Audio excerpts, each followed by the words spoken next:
Bonjour, je suis Louis Vigneault, je travaille aux Archives nationales sur la partie aval du système d'information, c'est-à-dire l'interface en fait entre les Archives nationales et ses publics, ses utilisateurs. Et aujourd'hui, je vais vous présenter une expérimentation qui est en cours de visualisation de données à partir des métadonnées des Archives nationales. Donc voilà, je me suis présenté. Si vous voulez me suivre sur Twitter, vous verrez les développements du projet, puisque c'est un projet qui ne fait que commencer et qui va se dérouler pendant plusieurs mois.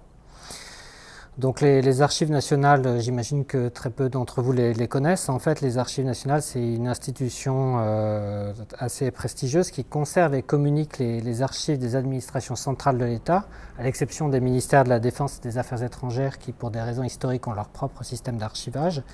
Les minutes des notaires de Paris, donc tous les actes de mariage, de décès, etc. Et des fonds privés d'intérêt national, par exemple des archives privées de personnalités politiques. Donc vous voyez par exemple ici une photo du nouveau site des Archives nationales à Pierrefitte-sur-Seine qui ressemble peu ou prou à une sorte de data center de papier.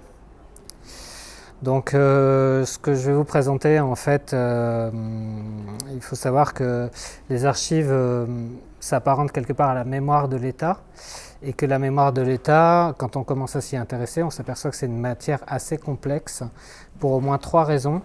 La première raison, c'est qu'on a affaire à une profondeur temporelle vraiment très importante, puisque en fait on appréhende des documents qui datent du Moyen-Âge jusqu'à nos jours, jusqu'à la période contemporaine.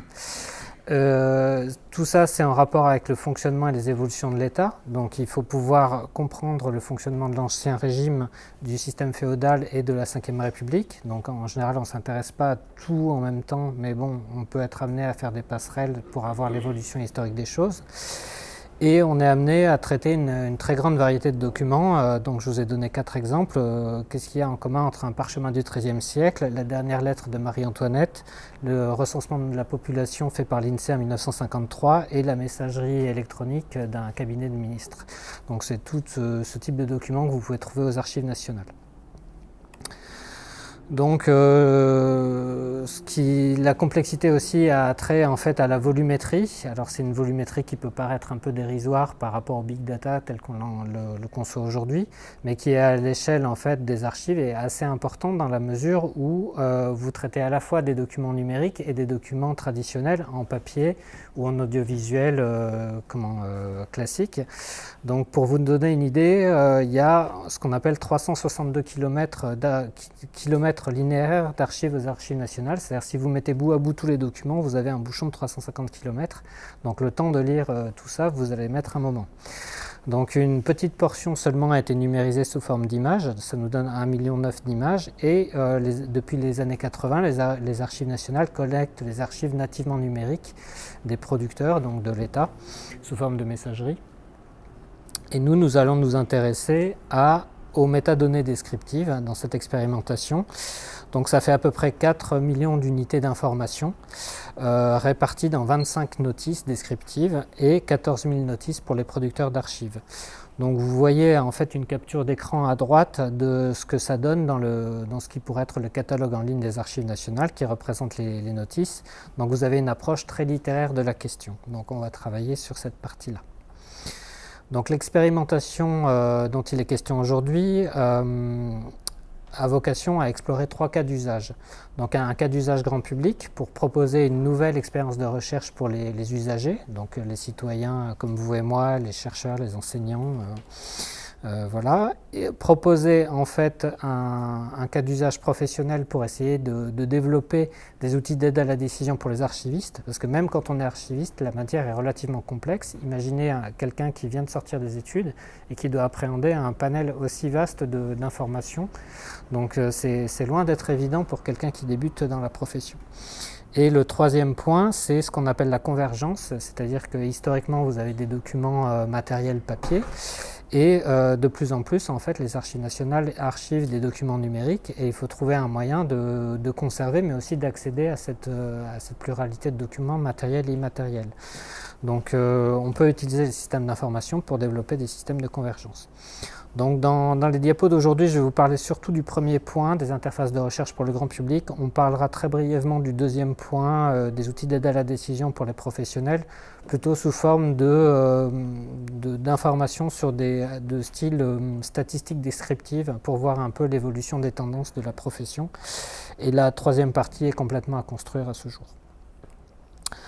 Donc ce que je vais vous montrer là dans quelques instants, c'est prenez ça comme un démonstrateur. C'est loin d'être un produit fini. Il faut que vous sachiez que c'est un projet personnel. Ce n'est pas un projet des Archives nationales, même si je travaille aux Archives nationales. En fait, j'utilise des données qui sont mises à disposition, qui sont publiées sur Internet par les Archives nationales, et j'essaye d'en tirer quelque chose à la fois pour m'amuser et pour essayer de prolonger en fait nos discussions professionnelles, discuter avec mes collègues, voir ce qui est possible ou ce qui n'est pas possible de faire, expérimenter aussi les limites de la matière sur laquelle on travaille. Et donc tout ça, c'est un objet d'étude en soi. Donc au final, l'objet, vous devez le concevoir non pas comme un produit fini, mais comme quelque chose qui est plutôt un POC, dans une dimension ludique et pédagogique pour pouvoir réfléchir sur la matière. Donc l'idée de départ, en fait, c'est de glisser progressivement, d'avoir une approche complètement différente. Tout à l'heure, sur la capture d'écran, vous avez vu qu'on est dans une approche très littéraire, très rédigée d'une notice qu'on va parcourir un peu comme un mode d'emploi.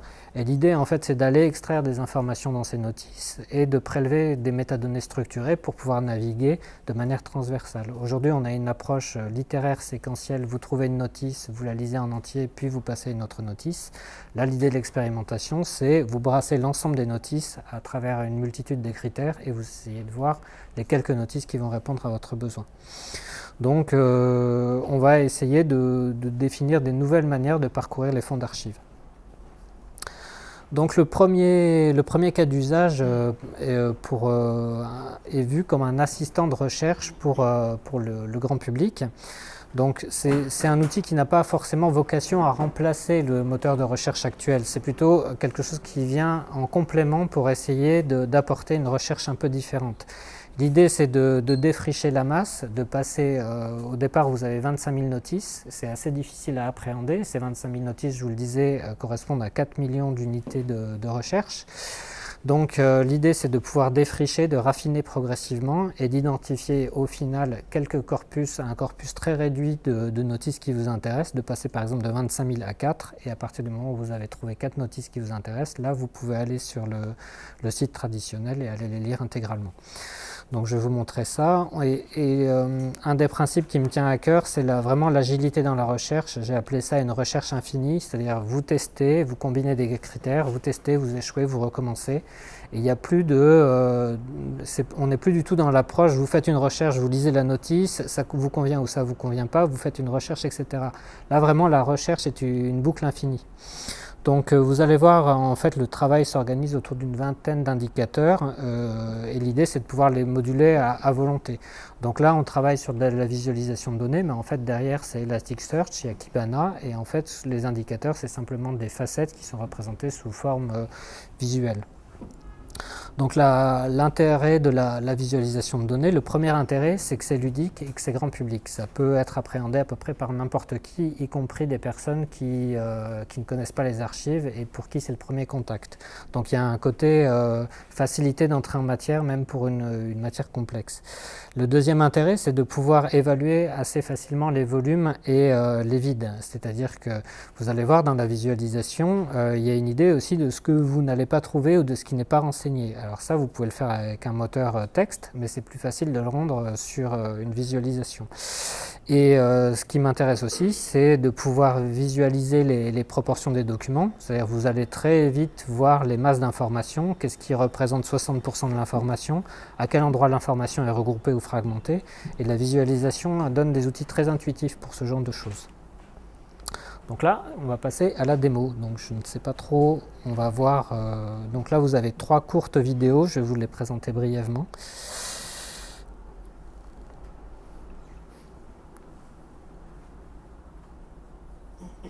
Voilà, alors voilà le tableau de bord tel qu'il a été construit. Donc vous avez le titre du tableau de bord, là vous avez ce qu'on appelle les dates extrêmes, c'est-à-dire les périodes de production des documents. Alors ce qui est assez intéressant ici, c'est que vous voyez, il y a une très grande amplitude temporelle. Là on remonte à 2000 ans en arrière. Bon, c'est un peu abusif, en fait les premiers documents datent de 700-800 ans. Enfin, on va dire du coup de 1300 ans. Là vous voyez la liste des instruments de recherche, enfin leur volume. Là, vous voyez, c'est indiqué avec, c'est lié au référentiel des producteurs, c'est-à-dire les personnes ou les entités qui ont produit les documents, les référentiels thématiques avec les activités, les fonctions et les lieux. Et là, vous avez la liste des instruments de recherche, c'est-à-dire des notices. Et vous voyez, il y a un bouton pour exporter, c'est-à-dire qu'à chaque instant, quand vous avez raffiné la chose, vous pouvez exporter et voir une liste CSV. Là, vous avez les entrepôts. Et ensuite, on va parcourir chacun des indicateurs. Donc les dates de production des documents avec un histogramme de date, donc de début et de fin. Voilà, donc l'unité de mesure, en fait, c'est la notice. C'est pour ça que vous voyez des très fortes concentrations et une notice peut représenter plusieurs milliers de documents. Donc il y a aussi des biais cognitifs, il faut faire un peu attention quand on interprète ces documents. Donc là, vous voyez les producteurs de documents, que ce soit des personnes, des institutions ou des familles. Et ensuite, vous voyez, en fait, c'est un peu le principe du séquençage ADN. Vous voyez des barres, en fait, ou des carottes, et vous parcourez les référentiels de matière, de fonction, de type de document. Donc là, ça passe très vite, parce que c'est une présentation du tableau de bord, mais après, on va faire un test de filtrage, de raffinage. Donc on peut représenter une même information de différentes manières. Là, vous voyez.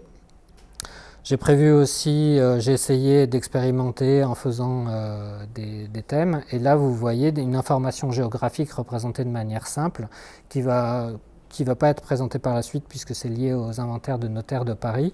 Mais vous pouvez avoir des informations géographiques sur les anciennes communes de Paris, les voies, les édifices, les paroisses, etc. Voilà. Alors, maintenant que vous avez vu le tableau de bord, je vais vous présenter un test, comment on utilise ce tableau de bord.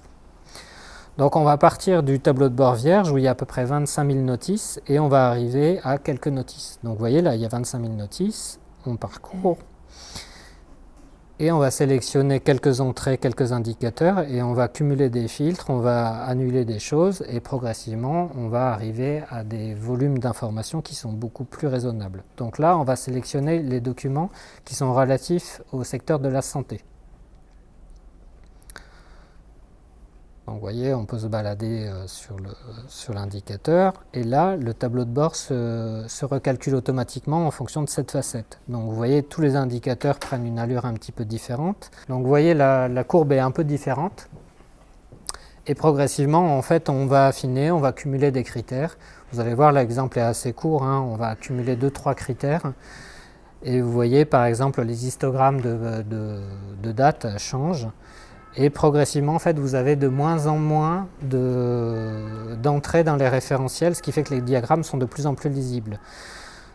Donc là, on va sélectionner les documents de type statistique qui ont été faits sur les professions. Et là, vous voyez qu'on a les indicateurs deviennent très simples au fil du temps, puisque en fait, on a de moins en moins de notices qui correspondent à ces critères. Donc là, vous voyez, il n'y a plus que 2 producteurs institutionnels sur ces documents-là. Les histogrammes de date deviennent simplissimes. Et là, on n'a plus que 2 instruments de recherche, c'est-à-dire 2 notices qui correspondent. Donc on est passé de 25 000 notices à 2 notices.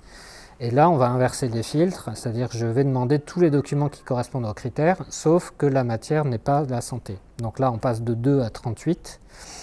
Et le dernier test, ça va être de modifier la période temporelle. Et à partir de là, vous allez voir encore autre chose. Voilà. Donc ça reste expérimental, c'est pour ça que vous voyez que ça peut paraître un peu déroutant, mais c'est un travail qui doit être affiné au fil du temps. Là, c'est vraiment les premières étapes.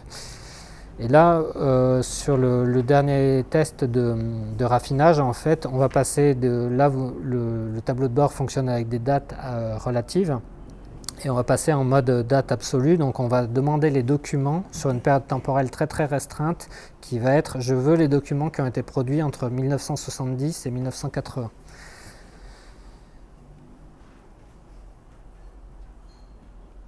Donc les fonctionnalités autour du temps sont très intéressantes dans Elasticsearch pour ça. On aurait pu cumuler plusieurs approches de dates entre la date de production des documents la date de création des notices, la date de versement aux archives nationales. Enfin, on peut trianguler un peu toutes ces dates, ce qui n'est pas fait ici. Voilà.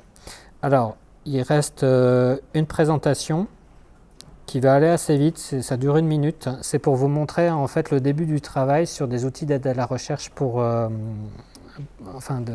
d'outils d'aide à la décision pour les archivistes. Donc ça tourne autour des statistiques descriptives. Donc ça reste vraiment un travail à affiner. Donc vous allez voir, là ça ressemble à une piste audio, mais en fait c'est une courbe de temps. Donc en bleu, en haut, vous avez les dates de début de création des documents. En rouge, vous avez les dates de fin. Donc vous voyez là, on peut identifier des sous-populations de documents. Ici, peut-être que vous ne voyez pas, mais c'est assez simple. Ça correspond à la sous-population des documents qui sont relatifs au notaire de Paris. Donc là, on peut faire des ventilations très simples, c'est-à-dire recentrer la courbe, zoomer en fait sur une période temporelle précise et voir un peu, affiner, voir un peu quelle tête a la courbe à cet endroit-là. Donc là, je ne pourrais pas vous montrer très précisément, mais les archivistes sont assez curieux de ce genre de choses parce que ça leur permet d'identifier des événements historiques. Par exemple, ils voient très nettement sur la courbe des événements liés à la guerre de 14 ou d'autres choses. Alors là, vous voyez en fait une courbe avec des indicateurs cumulés. Vous voyez la progression dans le temps sur la série temporelle, ça donne des indications sur l'évolution de la pratique. Par exemple, on peut écrire une notice avec beaucoup de documents décrits, ou alors on peut écrire plusieurs notices saucissonnées. Il y a une évolution des pratiques en fonction des modes et des courants archivistiques. Donc là, vous voyez des cumuls, des totaux à travers le temps. Donc là, ça parle non pas des documents, mais ça nous parle de la pratique archivistique. Donc c'est un travail en cours qui doit être encore affiné. Voilà, je vous remercie.